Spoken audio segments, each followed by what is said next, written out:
നമുക്കിന്ന് റാഗിപ്പൊടി കൊണ്ട് അപ്പം തയ്യാറാക്കാം.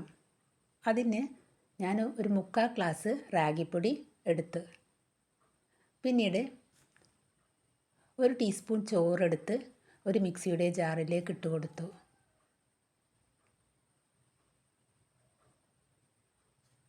ഒരു ടീസ്പൂണ് തേങ്ങ ചിരകിയതും ഇട്ട് കൊടുത്തു. ഇനി നമുക്കതിലേക്ക് എടുത്ത് വെച്ച റാഗിപ്പൊടി ഇട്ട് കൊടുക്കാം.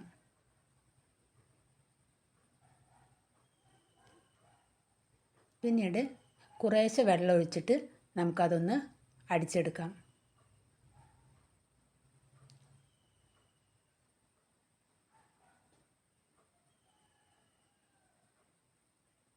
കുറച്ച് വെള്ളം ഒഴിച്ചതിന് ശേഷം നമുക്ക് മൂടി വെച്ചിട്ട് അടിച്ചെടുക്കാം.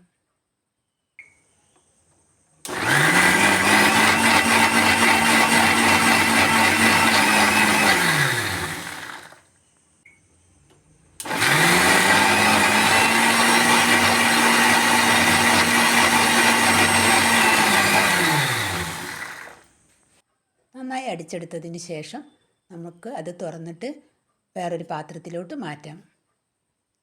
ഇതെല്ലാം ഞാൻ ചെയ്യുന്നത് രാത്രിയാണ്, നാളെ രാവിലെ അപ്പം ചുടുന്നതിന് വേണ്ടിയിട്ട്.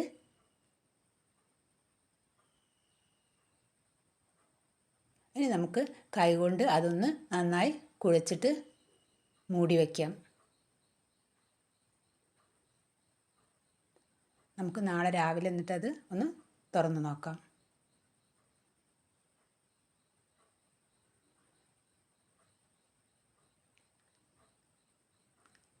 അങ്ങനെ ഞാൻ മൂടി വെച്ചിട്ട്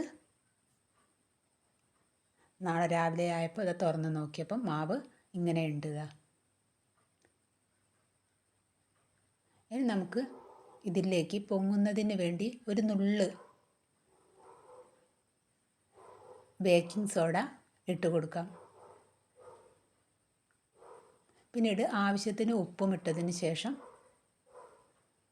നമുക്ക് അത് നന്നായിട്ടൊന്ന് ഇളക്കിയെടുക്കാം.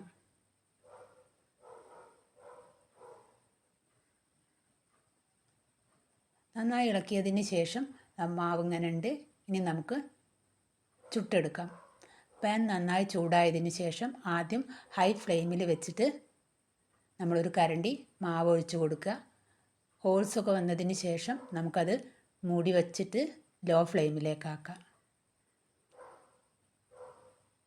കുറച്ച് കഴിഞ്ഞ് തുറന്നപ്പോൾ അതാ അപ്പം ഇങ്ങനെയുണ്ട്. നമുക്കത് കോരിയെടുക്കാം. ഇത് മറിച്ചിടേണ്ട ആവശ്യമില്ല. നമുക്ക് വീണ്ടും ഒരു കരണ്ടി ഒഴിച്ച് കൊടുക്കാം.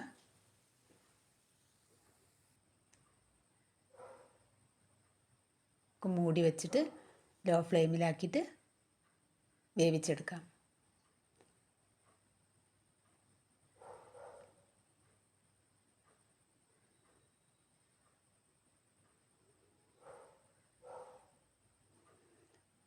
വീണ്ടും നമുക്ക് ഒരു കരണ്ടി കൂടി ഒഴിച്ചു കൊടുക്കാം.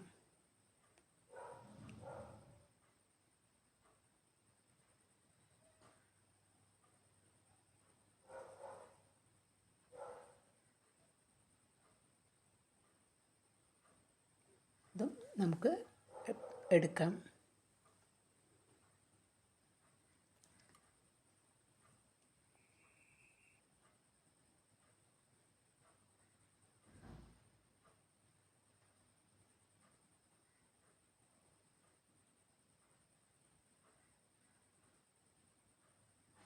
ഹോൾസൊക്കെ വന്നതിന് ശേഷം നമുക്ക് മൂടി വയ്ക്കാം.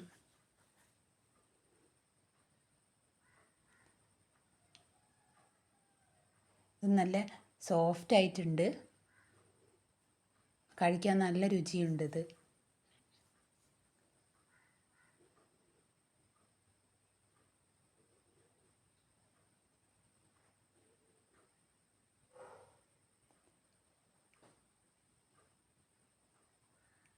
അങ്ങനെ അതും ഞാൻ എടുത്തു. ഇനി അവസാനം ഒരു കുഞ്ഞി ദോശ ഉണ്ട്, അപ്പമുണ്ട്. ആ അപ്പം നമുക്ക് ചുട്ടെടുക്കാം. ആ മാവ് കൊണ്ട് ഞാൻ മുഴുവൻ അപ്പവും ചുട്ടെടുത്തു. എല്ലാവരും ട്രൈ ചെയ്ത് നോക്കണം.